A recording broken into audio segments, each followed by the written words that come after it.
Spoken ஹிந்தியில் நம்ம தெரிஞ்சுக்க வேண்டிய விஷயங்களில் ரெஹனா அப்படிங்கிற வினைச்சொல்லோட பயன்பாடு தெரிஞ்சுக்கிறதும் ரொம்ப முக்கியமானது. ஏன்னா அது நிறைய இடத்துல நிறைய கான்ஜுகேஷன்ஸோட யூஸ் ஆகுது.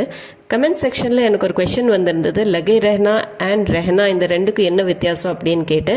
அது 2 வரியில் என்னால் எக்ஸ்பிளைன் பண்ண முடியல, அதனால தான் இந்த லாங் வீடியோ க்ரியேட் பண்ணேன். இதில் நம்ம 6 கான்டெக்ஸ்டில் இதை எப்படி யூஸ் பண்ணலாங்கிறத பார்க்கலாம். வணக்கம், நமஸ்கார், welcome back to my channel. என் பேர் உமா. இப்போ ஃபர்ஸ்ட் நம்ம பார்க்க போகிறது ரெஹனாங்கிற மீனிங்கை இருப்பிடம் அல்லது வசிப்பது அப்படிங்கிற அர்த்தத்தில். அதாவது ஒரு லொக்கேஷன் நம்ம சொல்கிறோம், இந்த இடத்துல ரெஹனா அப்படிங்கிறது இருக்கிறாங்க, வசிக்கிறாங்க அப்படிங்கிறது. கான்ஜுகேஷன் ரெஹத்தா, ரெஹத்தி, ரெஹத்தே. இது ஆண்பால், பெண்பால், மரியாதை, பன்மை, இதுக்கு தகுந்த மாதிரி மாறும். இப்போ சென்டென்ஸ் பாருங்கள். அவன் சென்னையில் வசிக்கிறான். वो चेन्नई में रहता है. வோனா இந்த இடத்துல அவன்கிற அர்த்தம் வரும், ஏன்னா ரெஹத்தா ஹே அப்படின்னு முடியுது.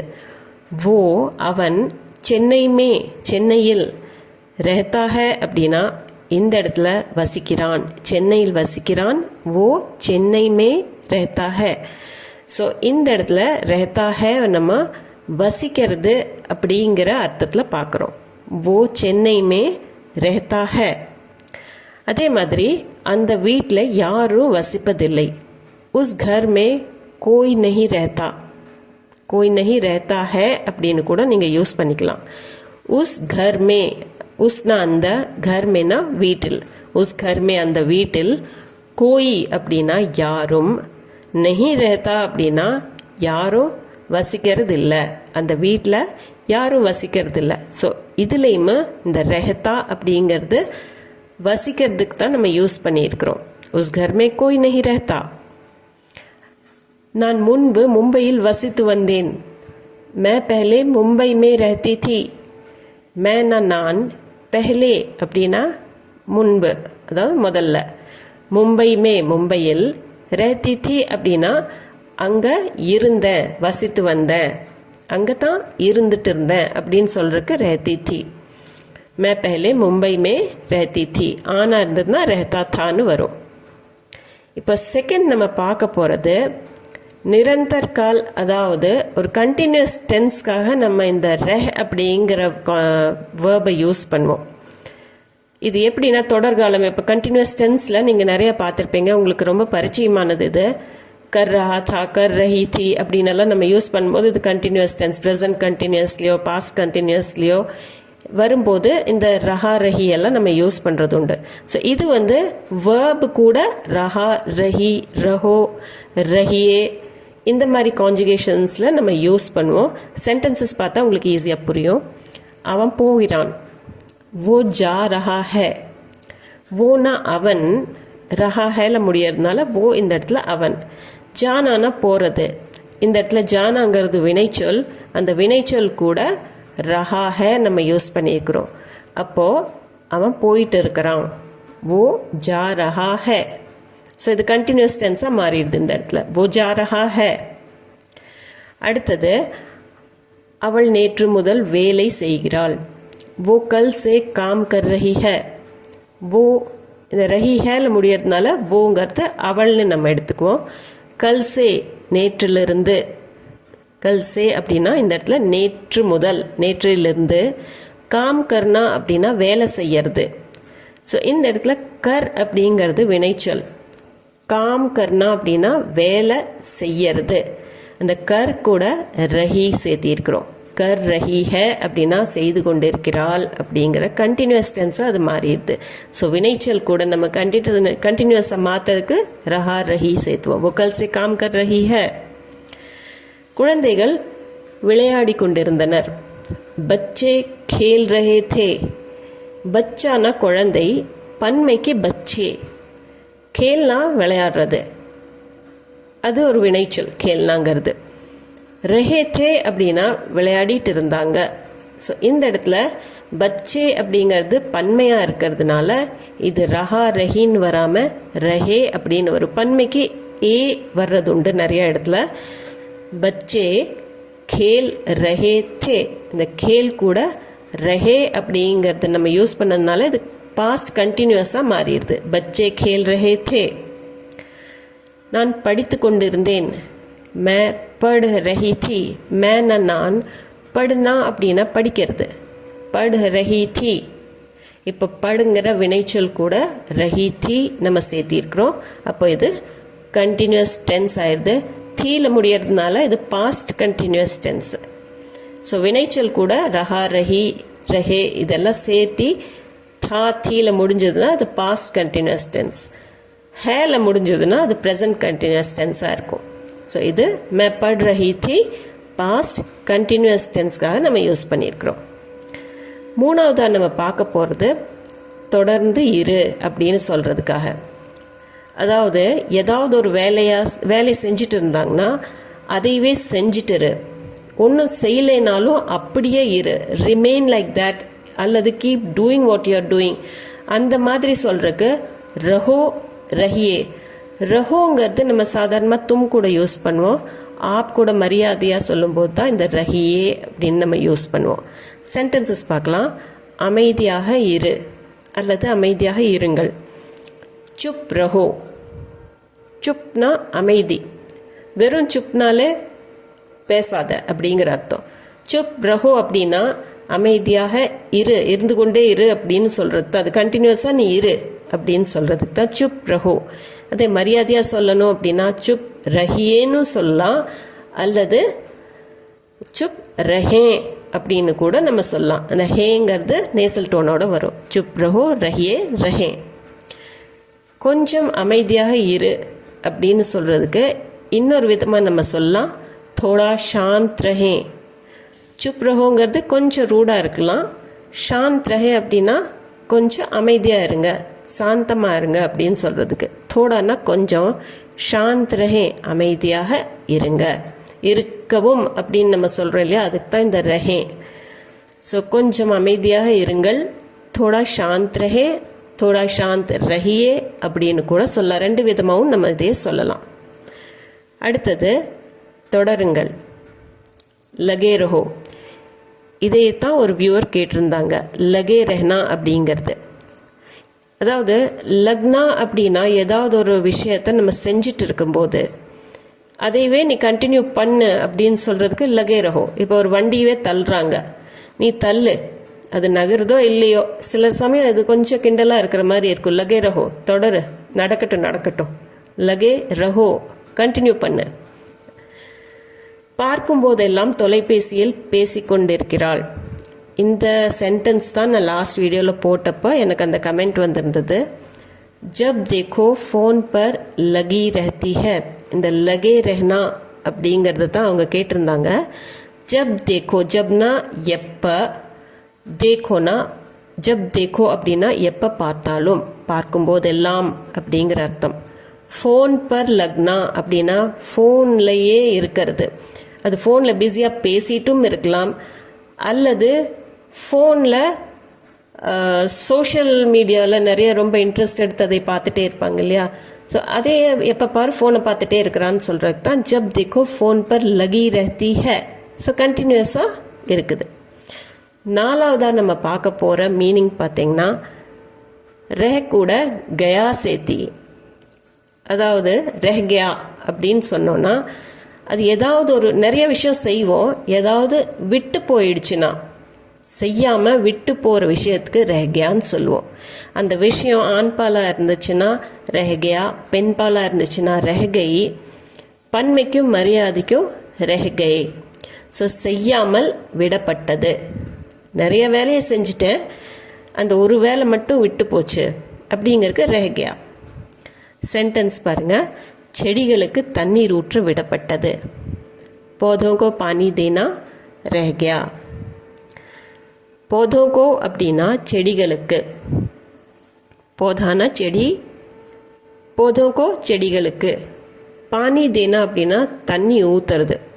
எப்பவுமே செடிகளுக்கு பானி டால்னான்னு நீங்கள் சொல்லக்கூடாது. ஊற்றுறதுக்கு நம்ம யூஸ்வல் லிக்விடுக்கு டால்னான்னு தான் சொல்லுவோம். பட் செடிகளுக்கு எப்பவுமே தண்ணி ஊற்றுறதுக்கு, செடிகளுக்கு தண்ணி கொடுக்கணும் அப்படின்னு தான் நம்ம அந்த அர்த்தத்தில் தான் சொல்லணும். போதோங்கோ பானி தேனா. ரெஹ்கியா அப்படின்னா விட்டு போச்சு. நான் வீட்டு வேலை எல்லாத்தையும் செஞ்சேன், பட் போதோங்கோ பானி தேனா ரெஹ்கியா, செடிகளுக்கு தண்ணீர் ஊற்றுறது மட்டும் நின்று போச்சு. ஸோ விடப்பட்ட செயலை சொல்கிறதுக்கு ரெஹ்கயா அப்படின்னு நம்ம சொல்கிறோம். என் பேச்சு முழுமையடையாமல் போய்விட்டது. மேரி பாத் அதூரி ரஹ்கை.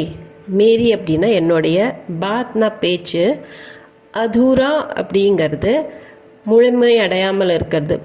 பூராவோட ஆப்போசிட் தான் இந்த அதூராங்கிறது. பூரானா முழுமையானது, அதூரா அப்படின்னா பாதியோ அல்லது முழுமை அடையாமல் இருக்கிறதோ. அதூரி ரஹ்கை. ஸோ இந்த இடத்துல மேரி பாத், பாத்துங்கிறது பெண் பால், அதனால்தான் மேரி பாத் அப்படின்னு வருது. அதே மாதிரி அதூரி ரஹ்கை அப்படின்னு நம்ம முடிக்கிறோம். ஸோ மேரி பாத் அதூரி ரஹ்கை. நான் பேசிகிட்டே இருந்தேன், யாரோ நடுவில் பேசினாங்க, ஏன் பேச்சு முழுமையடையலை. மேரி பாத் அதூரி ரஹ்கை. இப்போது 2 ஆப்பிள்கள் மட்டுமே மீதமுள்ளன. அப் சிர்ஃப் 2 सेब रह गए हैं. அப்னா இப்போ, சிர்ஃப் அப்படின்னா மட்டும் அப்படிங்கிற அர்த்தம். சிர்ஃப் 2 सेब அப்படின்னா 2 ஆப்பிள்கள் மட்டும். ரஹ் கயே ஹேன் அப்படின்னா மீதம் இருக்குது, பாக்கி இருக்குது. ஸோ இட்ஸ் ரிமைனிங் அப்படிங்கிற அர்த்தத்தில் நம்ம சொல்கிறோம் ரஹ்கை. எல்லாமே யூஸ் ஆயிடுச்சு, வெறும் 2 ஆப்பிள் மட்டும் மீதம் இருக்குது. ஸோ அதுக்குமே அப் சிர்ஃப் 2 सेब रह गए हैं. ஸோ இந்த இடத்துல ரஹ்கயா பார்த்தோம், ரஹ்கை பார்த்தோம் பாத் கூட. இந்த இடத்துல 2 सेब பன்மைங்கிறதுனால ரஹ்கே ஹேன் அப்படின்னு நம்ம யூஸ் பண்ணுறோம். அப் சிர்ஃப் 2 सेब रह गए हैं. இப்போது 2 ஆப்பிள்கள் மட்டுமே மீதம் உள்ளன அப்படின்னு சொல்றதுக்கு அப் சிர்ஃப் 2 सेब रह गए हैं. அடுத்தது 5ஆவதாக நம்ம பார்க்க போகிறது, ரெஹ்னா கூட தோ அல்லது தீஜியே நம்ம யூஸ் பண்ணுறோம். தோங்கிறது கொஞ்சம் மரியாதை, தீஜியே அப்படிங்கிறது நல்ல மரியாதையோடு பேசுகிறது தான். அதாவது இருக்கட்டும் விடு, ரெஹ்னே தோ, விடு அப்படின்னு சொல்கிறதுக்கு தான் இந்த ரெஹ்னே தோ, அல்லது பெரியவங்க கிட்ட ரெஹ்னே தீஜியே. ஸோ இருக்கட்டும் விடு, விடு அந்த விஷயத்தை அப்படின்னு சொல்கிறதுக்கு தோ தீஜியே. இப்போ விடு நண்பா, ரெஹ்னே தோ யார், ஏதாவது சொல்கிறாங்க, அதைவே ஏன் நினச்சிட்டு இருக்கிற, விட அப்படின்னு நம்ம சொல்கிறோம் நம்ம ஃப்ரெண்ட்ஸ் கிட்டெல்லாம் சில டைம். ஸோ விடு, அதை பற்றி யோசிக்காத, விடு நண்பா அப்படின்னு நம்ம சொல்கிறோம் இல்லையா. ஸோ அந்த அர்த்தத்தில் தான் ரெஹ்னே தோ. ஸோ ஃப்ரெண்ட் கிட்ட சொல்கிறதுனால தோ யூஸ் பண்ணுறோம். ரெஹ்னே தோ யார், இருக்கட்டும் நானே செய்து கொள்கிறேன். ரெஹ்னே தோ மே खुद कर लूँगा. ரெஹ்னே தோ அப்படின்னா இருக்கட்டும் விடு, மேனா நான், खुद அப்படின்னா நானே. நான் என்னை பற்றியே நான் சொல்லும்போது खुद அப்படின்னு மை செல்ஃப் அப்படிங்கிற அர்த்தம். மே खुद கர்னானா செய்யறது, கர் லூங்கானா செஞ்சுக்குவேன். ரெஹ்னே தோ விடு, மே खुद कर लूँगा நானே செஞ்சுக்கிறேன். யாரும் எனக்கு ஹெல்ப் பண்ண வேண்டாம், யாராச்சும் ஏதாவது சொன்னாங்கன்னா விடு, மே खुद कर लूँगा நானே செஞ்சுக்கிறேன். விடு, விடு உன்னால் இதை செய்ய முடியாது. रहने दो तुम ये नहीं कर पाओगे. रहने दो அப்படின்னா இந்த இடத்துலையும் விடு, அதாவது ரொம்ப நேரமாக முயற்சி செஞ்சுட்டு இருந்தால் அது செய்ய முடியல அப்படின்னா யாராச்சும் रहने दो விடு, நீ உன்னால் செய்ய முடியாது. தும்னா நீ, ஏனா இது, नहीं कर पाओगे அப்படின்னா உன்னால் முடியாது. தும் ஏ நஹி கர் பாவோகே, உன்னால் இது செய்ய முடியாது, நீ இது செய்ய முடியாது அப்படிங்கிறது தான் தும் ஏ நஹி கர் பாவோகே. ரெஹ்னே தோ விடு. ஸோ இந்த தோ யூஸ் பண்ணுறது ரெஹ்னே கூட விடுங்கிற அர்த்தத்துக்காக. அடுத்தது இருக்கட்டும் விடுங்க பரவாயில்ல. ரெஹ்னே தீஜியே கோய் பாத் நஹி. இப்போது இது மரியாதையாக சொல்கிறோம். ரெஹ்னே தோ பார்த்தோம் லாஸ்ட் சென்டென்ஸ் வரைக்கும். இப்போ ரெஹ்னே தீஜியே அப்படின்னு இருக்கட்டும் விடுங்க, விடுங்க அப்படின்னு சொல்கிறதுக்கு தான் இந்த ரெஹ்னே தீஜியே. கோயினா எந்த, பாத் நஹி அப்படின்னா விஷயமும் இல்லை, அதாவது நோ ப்ராப்ளம் அப்படின்னு சொல்கிற அர்த்தம் தான். இதை நீங்கள் ஒன்றா தான் எடுத்துக்கணும். கோய் பாத் நஹி தனித்தனியாக பிரிச்சிங்கன்னா உங்களுக்கு அர்த்தம் புரியாது. பரவாயில்லை அப்படின்னு சொல்கிறதுக்கு தான் இந்த கோய் பாத் நஹி. ஸோ ரெஹ்னே தீஜியே விடுங்க, பரவாயில்ல, கோய் பாத் நஹி, ரெஹ்னே தீஜியே கோய் பாத் நஹி. 6ஆவதாக நம்ம இந்த வீடியோவில் பார்க்க போகிறது ரெஹ் ரெஹ் கர்.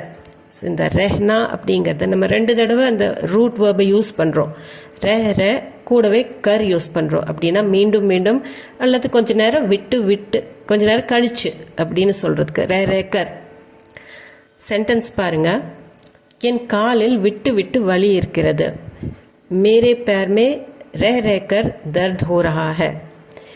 மேரேனா என்னுடைய, பேர்மே பேர்னா கால், பேர்மே காலில், ரேக்கர் அப்படின்னா கொஞ்ச நேரம் விட்டு கொஞ்ச நேரம் கழிச்சு, தர்த் ஹோ ரஹா ஹை தர்த்னா வலி, தர்த் ஹோ ரஹா ஹைனா வலி இருக்குது, வலி எடுக்குது.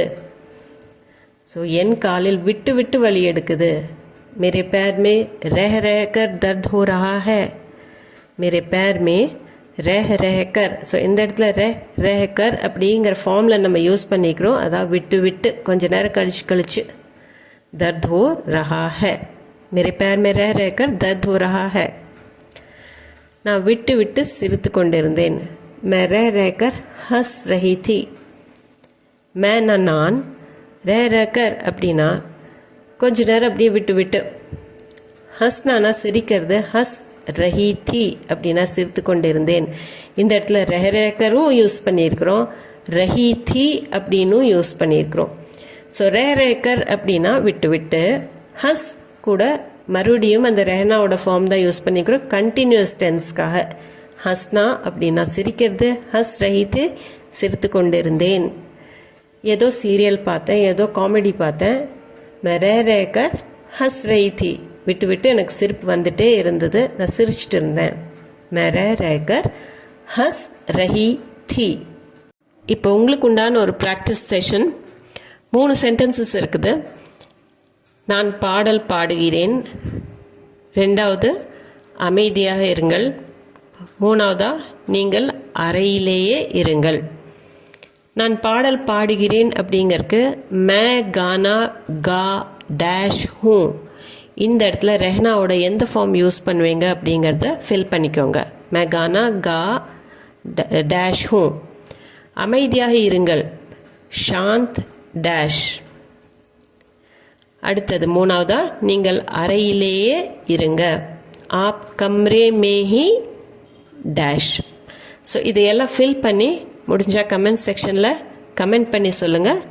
எவ்வளோ கரெக்டாக வருது அப்படிங்கிறத நீங்களும் தெரிஞ்சுக்கலாம், நானும் தெரிஞ்சுக்குவேன். இந்த வீடியோ உங்களுக்கு யூஸ்ஃபுல்லாக இருந்திருக்குன்னு நம்புகிறேன். இது சம்மந்தமான டவுட்ஸ், கொஷின்ஸ், உங்கள் ஃபீட்பேக் எதுவாக இருந்தாலும் கமெண்ட் செக்ஷனில் கமெண்ட் பண்ணி சொல்லுங்கள். நான் முடிஞ்ச அளவுக்கு முயற்சி பண்ணுறேன் எல்லாத்தையும் சால்வ் பண்ணுறதுக்கு. அது போக நம்ம சேனலுக்கு நீங்கள் புதுசாக இருந்தீங்கன்னா சேனலை மறக்காமல் சப்ஸ்கிரைப் பட்டன் அமுத்தி சப்ஸ்கிரைப் பண்ணிக்கோங்க. இந்த வீடியோ உங்களுக்கு பிடிச்சிருந்ததுன்னா கண்டிப்பாக லைக் பட்டன் அமுத்திக்கோங்க. ஹைப் பாயிண்ட்ஸும் கொடுங்க. உங்கள் ஃபேமிலி அண்ட் ஃப்ரெண்ட்ஸ் சர்க்கிளில் யாராச்சும் ஹிந்தி தேவைப்பட்டதுன்னா, யாராச்சும் நார்த்தில் இருக்கிறாங்க இல்லை வெளிநாட்டில் அவங்களுக்கு தேவைப்பட்டதுன்னா கண்டிப்பாக அவங்களுக்கு ஷேர் பண்ணிக்கோங்க. மீண்டும் ஒரு வீடியோவில் உங்களை சந்திக்கிறேன். தேங்க்யூ ஃபார் வாட்சிங்.